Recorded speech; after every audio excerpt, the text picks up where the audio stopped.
SBP न्यूजमध्ये आपले स्वागत. शेतकरी कर्जमुक्ती योजनेत माहिती चुकल्याने शेतकऱ्यांच्या पदरी पुन्हा निराशा. राज्य सरकारने वंचित राहिलेल्या शेतकऱ्यांना महात्मा ज्योतिराव फुले शेतकरी कर्जमुक्ती योजनेतील प्रोत्साहन लाभ देण्याचा निर्णय घेतला.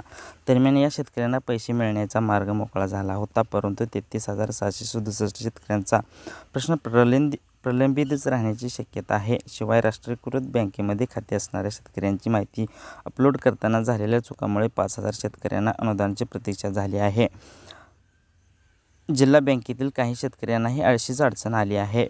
या अडचणीमुळे पात्र असताना अपात्र झालेले शेतकरी राष्ट्रीयकृत बँकेमध्ये हेलपाटे मारत आहेत. या पात्र असलेल्या शेतकऱ्यांना लाभ मिळावा यासाठी लोकप्रतिनिधींनी लक्ष द्यावे अशी मागणी होत आहे.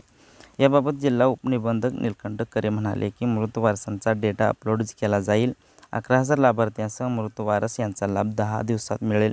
राष्ट्रीयकृत बँकेमध्ये 31 मार्च वर्षाअखेरपर्यंत असल्यामुळे मार्चपूर्वी पीक कर्ज उचल झालेले असे शेतकरी अपात्र आहेत असा नियम असून सॉफ्टवेअर अशा पद्धतीचे आहे.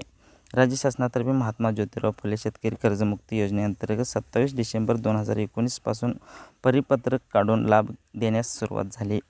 यामध्ये 3,08,85 खातेदार शेतकऱ्यांची कागदपत्रे अपलोड करण्यात आली होती. यामध्ये एकाच वर्षात 2 वेळा पीक कर्ज उचल केलेले शेतकऱ्यांचा अन्याय झाला होता. नुकतेच 11,021 शेतकऱ्यांचे नव्याने थंब घेण्यात आले आहेत.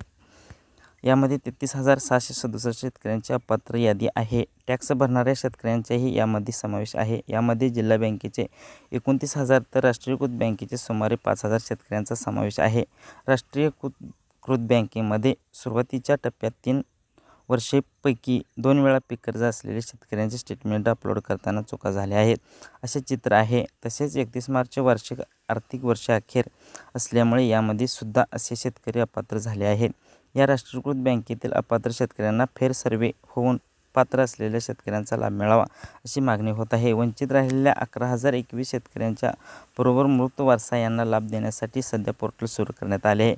यामध्ये 577 शेतकऱ्यांचा समावेश असून आधार प्रमाणीकरण झाले, मात्र 39 शेतकऱ्यांचा लाभ मिळालेला नाही. SBP न्यूज मराठी लाईक करा, शेअर करा, सबस्क्राईब करा.